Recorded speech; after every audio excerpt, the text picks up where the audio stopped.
کہ اب تو یہ قوم ووٹ کے بدلے بھی پیسہ مانگتی ہے. کیا داڑھی والے، کیا حاجی، کیا نمازی، سب ننگے ہوئے اس الیکشن کے اندر، سب ننگے ہوئے. اور ان لوگوں کی عبادت کوئی قبول ہوگی جو حرام کے لقمے پہ افطار کریں گے؟ تہوار آ رہا ہے جی رمضان شریف کا، اس سے بھی لے لو، اس سے بھی لے لو، اس سے بھی لے لو، سب سے لے لو. بچوں کے کپڑے بنا دیں گے، خود کی درست کر لیں گے. لعنت ہے ایسی سوچ پر. سٹے اور جوے اور سود کی کمائی کا پیسہ جب تمہارے درمیان تقسیم ہوگا اور ان کپڑوں کو پہن کر عید کا دگانا پڑو گے تو کیا وہ دگانا منہ پہ نہیں مار دیا جائے گا؟ اس پیسوں سے رمضان شریف کی سحری کرو گے تو وہ روزہ منہ پہ نہیں مار دیا جائے گا؟ اس پیسوں سے افطار کرو گے تو وہ افطار منہ پہ نہیں مار دی جائے گی؟ سرکار غوث الاعظم دستگیر نے رمضان المبارک کی شروعات میں قوم سے کہا تھا، اے میری قوم، تم رمضان شریف میں حلال پانی اور کھانے سے تو احتیاط کرتے ہو، مگر جب تم افطار کے لیے بیٹھتے ہو تو تم لوگوں کے خون سے روزہ کھولتے ہو. لوگوں کے خون سے روزہ مت کھولنا ورنہ وہ روزہ قبول نہیں ہوگا. تو لوگوں نے کہا تھا ہم تو پھل فروٹ سے، کھجوروں سے، پانی سے روزہ کھولتے ہیں، ہم نے کب جو ہے خون سے روزہ کھولنا ہے؟ تو فرمایا جو لوگوں کا مال دھوکہ دہی کے ساتھ لیتے ہو وہ خون نہیں تو اور کیا ہے؟ آپ کا قصور نہیں ہے. نہ ادھر ادھر کی تو بات کر، یہ بتا کہ قافلہ کیوں لٹا. مجھے رہزنوں سے غرض نہیں تیری رہبری کا سوال. جب مولوی ملے خود دینے لینے پر آ جائیں تو قوم کب بچنے والی؟ دین کیا ہے؟ صرف تسبیح گھمانے کا نام دین ہے؟ مذہب و مسلک صرف تسبیح گھمانے کا نام ہے؟ نہیں. اللہ کے رسول صلی اللہ علیہ وآلہ وسلم نے فرمایا جو لین دین میں درست نہیں وہ کسی معاملے میں درست نہیں. اور اتنا سستی بک گئی میری قوم، 500 روپے میں تو اب مرغی بھی 2 کلو کی نہیں ملتی. وہ آبریٹ کی بات نہیں کر رہا ہوں، جس کو کھا کر آپ بیمار پڑ جائیں. اس دیسی مرغی تو 500 کی بھی 2 کلو کی نہیں ملتی. تم 500 پہ بک گئے، لوگوں نے تمہیں خرید لیا. خدا نے تو تمہاری قیمت بہت بڑی بتائی تھی. ان اللہ اشتری من المؤمنین انفسهم واموالهم بان لهم الجنہ. اللہ نے تمہاری جان اور تمہارے مال کو جنت کے بدلے خریدا. تیری قیمت جنت ہے، 500 روپے نہیں ہے. اور آج جیت کا جشن ایسے منا رہے ہیں جیسے کوئی ان کی عید آ گئی.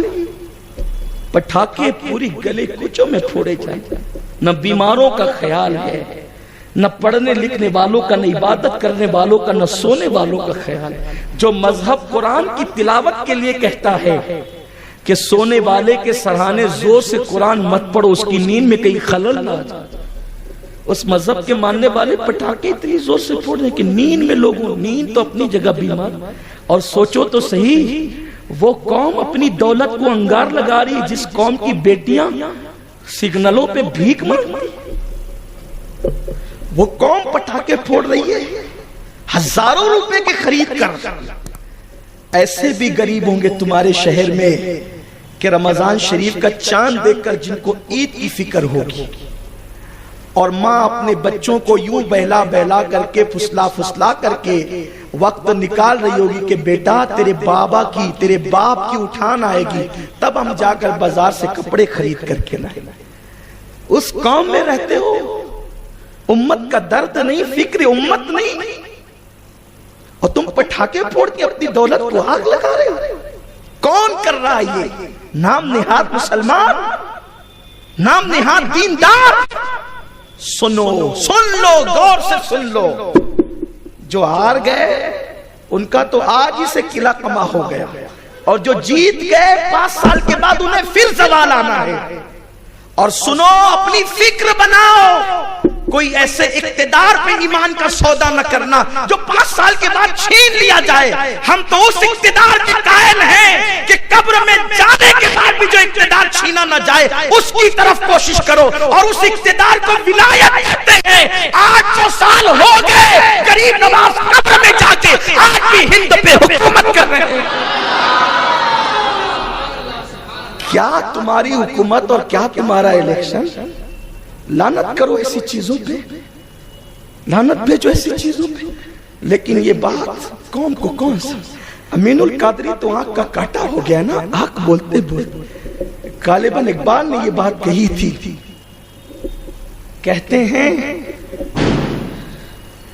اپنے بھی خفا مجھ سے ہیں، بیگانے بھی ہیں ناخوش، میں زیر حلا حل کو کبھی کہہ نہ سکا کانت۔ یہ آج حالت ہے، ملاؤں کا ایمان بکا، مولویوں کی پگڑیاں بکی، داڑیوں کی آبرو بکی۔ یہ آپ کا الیکشن تھا، اور وہ بھی صرف 5 سال کے اقتدار کے لیے۔ انا للہ و انا، پھر وہ قوم تباہ نہیں ہوگی تو کیا ہوگا؟ مسلمانوں اپنی قوم کی فکر کرو، اپنے آپ کی فکر کرو، اور یاد رکھنا میں نے دیکھا میرے محلے میں جھگڑا ہو رہا ہے، ادھر محلے میں جھگڑا، ادھر۔ آپ سے پوچھتا ہوں یہ لیڈر جو بڑے لیڈر ہیں اسے بیوقوف بناتے ہیں، یہ کبھی نہیں لڑتے، یہ تمہیں لڑاتے ہیں۔ یہ بیٹھ کر پارٹیاں کرتے ہیں، تمہیں لڑاتے، تم نادان ہو، لڑتے ہو۔ آپس میں لڑو گے کہاں جاؤ گے؟ آپس میں لڑنے کا وقت نہیں۔ مومن تو ایک جان کی طرح ہے، مومن تو ایک جسم کی طرح ہے۔ کہیں بھی تکلیف ہو یاد رکھنا ان کے کہنے پہ نہیں لڑنا، ان کے آواز پہ نہیں لڑنا۔ ٹھیک ہے ہماری قوم کے ایک عالم نے کہا تھا سیاست بیت الخلاء کی طرح ہے، اتنا ہی استعمال کرو جتنا ہے، بس اتنا، اس سے زیادہ اور کیا ہے؟ پورا شہر سر پہ اٹھا رکھا، مسجدوں کی آبرو بیچی، مسلمانوں کی آبرو بیچی، زبانیں بکی، خطابت بکی، سب بیچ آئے، اور جو بیچارے بچتے ہیں ان کو بدنام کرتے ہیں۔ وہ تو ایسا کہتے ہیں، کبھی بیچارے خواب میں سوچتے بھی نہیں، ان پہ الزام لگاتے ہیں۔ ہم تو ایسے لوگوں کا دامن قیامت میں پکڑیں گے جو ان لوگوں کو، پاک دامنوں کو ٹارگٹ کرتے ہیں کہ چلو ہم تو گندگی میں پھنس گئے، ذرا 2-4 الزام ان پہ بھی لگا دیں۔ قدرت سب کو دیکھ رہی ہے، ذرا منہ کھولنے سے پہلے سوچا کرو، ہر مرتبہ منہ کھول کر جھوٹ مت بولا کرو، اپنی اوقات میں رہا کرو۔ اللہ کی بارگاہ میں جواب دینا ہے، تو عرض یہ کرنے چلا تھا، بات دور نہ نکلے، پھینک دو اس بے غیرتی کو۔ اسلام نے تمہاری قیمت بہت مضبوط لگائی۔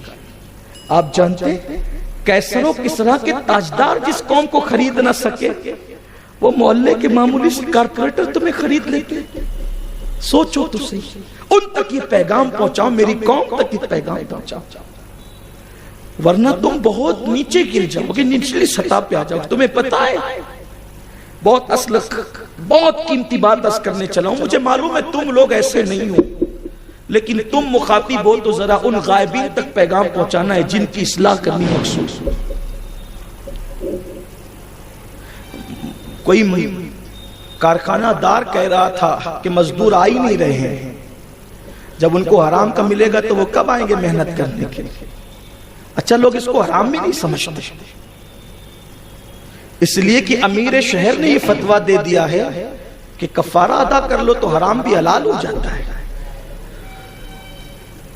یہ امیر شہر کا فتویٰ اپنے پاس رکھیں، ہمیں کسی امیر شہر کا فتویٰ نہیں چاہیے، ہمیں تو غریب نواز کی فکر چاہیے۔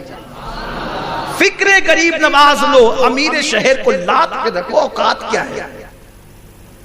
امیر شہر کے فتوے کی ہمارے نزدیک کوئی قدر نہیں، ہم اسی فتوے کو عزت کی نگاہ سے دیکھتے ہیں جو قرآن و سنت کی روشنی ہوتا ہے۔ اور یہ میں اپنے دل کا درد کہہ رہا ہوں، میں 8 دن سے تھا بھی نہیں۔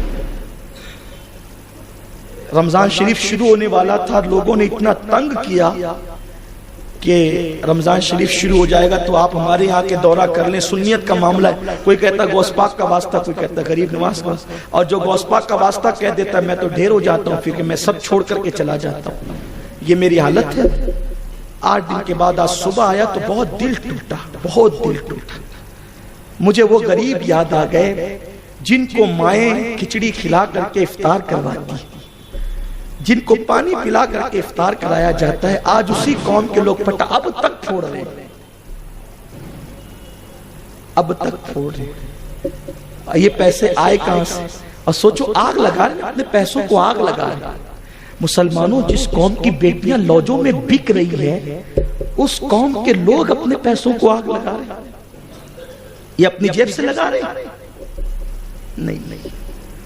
اگر ان کو کہہ دو کہ اتنے پیسے مدرسے میں چندہ دے دو تو ان کو توفیق نہیں ہوگی، اور میں کہتا ہوں الحمدللہ، اچھا ان کو توفیق نہیں ہے، یہ حرام پیسے تو مدرسوں میں لگنے بھی نہیں چاہیے۔